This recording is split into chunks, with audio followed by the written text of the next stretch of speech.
عزیز طلباء و طالبات، اردو زون میں خوش آمدید۔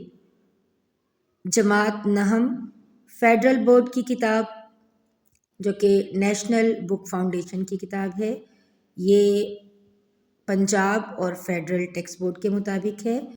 آج کی اس ویڈیو میں ہم نظم حمد کے مشقی سوالات جوابات حل کریں گے۔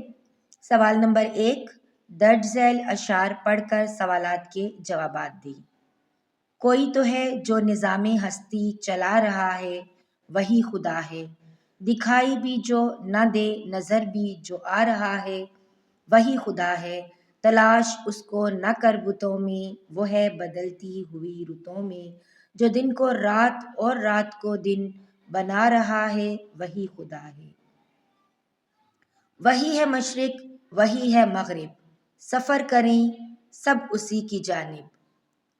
ہر آئینے میں جو عکس اپنا دکھا رہا ہے، وہی خدا ہے۔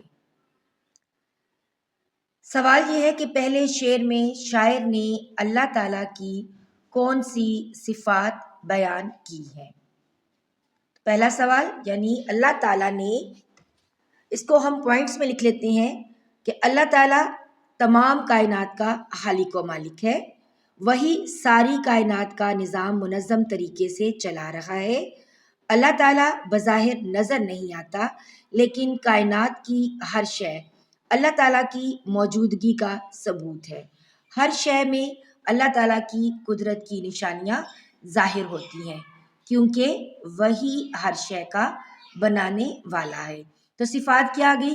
خالق ہے، مالک ہے، نظام چلانے والا ہے، کائنات میں موجود ہر شے جو ہے وہ اللہ ہی نے بنائی ہے، اور یہ ہر چیز اللہ کی قدرت کی نشانیاں ہیں۔ سوال نمبر 2، دوسرے شعر میں شاعر نے اللہ تعالیٰ کے موجود ہونے کی کیا دلیل پیش کی ہے؟ شاعر کہتے ہیں کہ اللہ تعالیٰ کی ذات وحدہ لا شریک ہے۔ یہ بت جنہیں تم اپنے ہاتھوں سے تراشتے ہو، خدا کیسے ہو سکتے ہیں؟ اللہ تعالیٰ ساری کائنات کا خالق و مالک ہے۔ وہ دن کو رات میں اور رات کو دن میں بدل دیتا ہے۔ سورج اس کے حکم سے مشرق سے طلوع اور مغرب میں غروب ہوتا ہے۔ موسم اپنے مقررہ وقت پر آتے اور جاتے ہیں۔ یقیناً بہت بڑی ہستی ان سب کا انتظام چلا رہی ہے، اور وہ ہستی کون ہے؟ وہ ہستی اللہ رب العزت کی ذات ہے۔ سوال نمبر 3 ہے کہ ان اشعار کا مرکزی خیال لکھیں۔ دیکھیں، ہر نظم کا ایک مرکزی خیال ہوتا ہے، کیونکہ نظم کے تمام اشعار ایک دوسرے سے مربوط ہوتے ہیں، تو ہر نظم کا ایک مرکزی خیال ہوتا ہے۔ مرکزی خیال آپ یوں لکھیں گے کہ اللہ تعالیٰ کی ذات ہے جو اس کائنات کو چلا رہی ہے۔ کفار جو ہیں وہ بتوں کو پوجتے ہیں، لیکن اللہ تعالیٰ ہی ہے جو ہر ایک چیز کا پیدا کرنے والا ہے، اور دنیا کا ذرہ ذرہ جو ہے وہ اللہ کی قدرت کی نشانیوں سے بھرا پڑا ہے۔ اللہ کا تخت عرش معلیٰ پر ہے، اور کائنات کی ہر شے اس کے موجود ہونے کا ثبوت ہے۔ اگلا سوال ہے، شاعر کے مطابق تمام مخلوقات کا سفر کس کی جانب ہے؟ شاعر کے مطابق مشرق سے لے کر مغرب تک تمام مخلوقات کا سفر اللہ تعالیٰ ہی کی جانب ہے، کیونکہ وہی تمام مخلوقات کا خالق و مالک ہے۔ اچھا، زبان شناسی میں دیکھ لیجئے تراکیب لفظی۔ تراکیب یعنی عربی اور فارسی ادب میں دو مفرد الفاظ کو زیر یا حمزہ کے ذریعے ایک مرکب لفظ بنا دیا جاتا ہے، جس سے ایک نیا استعارہ ترکیب نئے معنی لیے وجود میں آتی ہے۔ دو لفظی فارسی ترکیب سے لفظوں کی ترتیب بدل دیں، دوسرے لفظ کو پہلے لے آئیں اور پہلے کو آخر میں، ان کے درمیان کا کی کے لگا دے، جیسے دعائے خیر مطلب خیر کی دعا، شب غم غم کی شب یا غم کی رات، ٹھیک ہے۔ تو اس طرح سے یہ نیا جو ہے وہ تراکیب لفظی کر کے ہم نیا لفظ بنا سکتے ہیں۔ تراکیب لفظی لکھ کر جملوں میں استعمال کریں۔ شجر ریاض، باغ کا درخت یا محنت کا درخت۔ نیک اولاد، والدین کی دن رات کی محنت کا شجر ریاض ہوتی ہے۔ ثمر نہال، خوشی کا پھل۔ ثمر نہال کے حصول کے لیے مسلسل محنت کرنی پڑتی ہے۔ گرجتے بادل یعنی بادلوں کا گرجنا، گرجتے بادل بارش کا سبب بنے۔ دستے دعا، دعا کا ہاتھ، اولاد کے لیے والدین کے دستے دعا بارگاہ الہی میں اٹھے رہتے ہیں۔ دعائے خیر، پہلے بھی بتایا ہے، خیر کی دعا، تمام طلبہ نے وطن کے لیے دعائے خیر کی اور قومی ترانہ پڑھا۔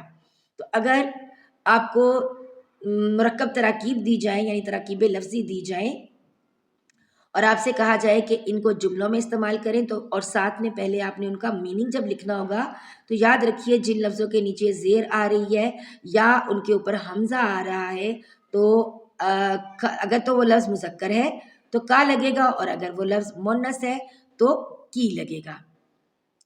اگلے سوال کی طرف بڑھتے ہیں۔ الفاظ کے معنی لغت میں دیکھیں اور لکھیں۔ رتوں، موسموں، مشرق یعنی وہ سمت جہاں سے سورج نکلتا ہے، جانب، طرف یا سمت، بشر، انسان، مہر، محبت، سیاہ، کالا۔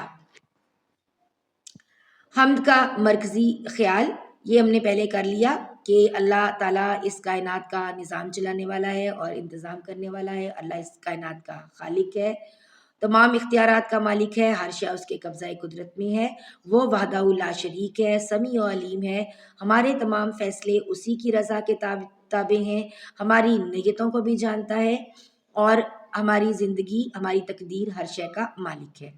اچھا، خلاصہ جب آپ لکھیں گے، خلاصہ میں یہ ذہن میں رکھیے گا کہ خلاصہ اس نظم کا 1/3 ہوتا ہے، تمام مین پوائنٹس جو ہوتے ہیں ان کو ارینج کر کے لکھنا ہوتا ہے اور اپنی رائے شامل نہیں کرنی ہوتی۔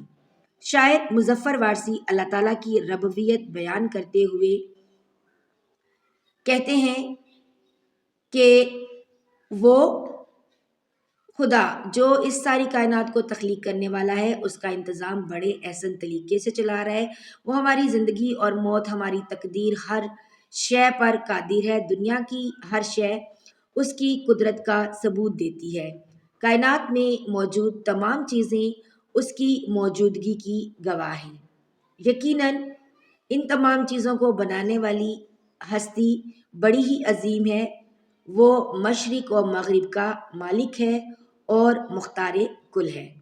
اور جتنے بھی اس میں اشعار ہوں گے آپ نے ان اشعار ہی کو اگر آپ دیکھ لیں اور ان کو اسی ترتیب سے مین پوائنٹ جو لکھتے جائیں تو اس نظم کا خلاصہ تیار ہو جائے گا۔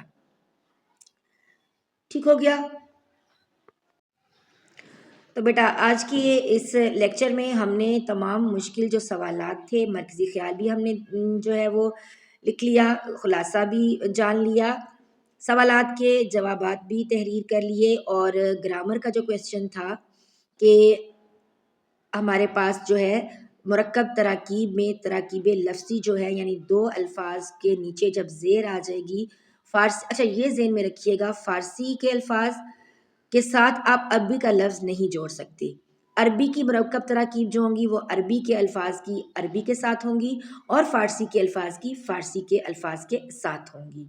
مشکل الفاظ کے معنی ہم نے جان لیے۔ ملتے ہیں ایک نئے لیکچر کے ساتھ، تب تک اپنا بہت سا خیال رکھیے گا، دعاؤں میں یاد رکھیے گا۔ اللہ حافظ۔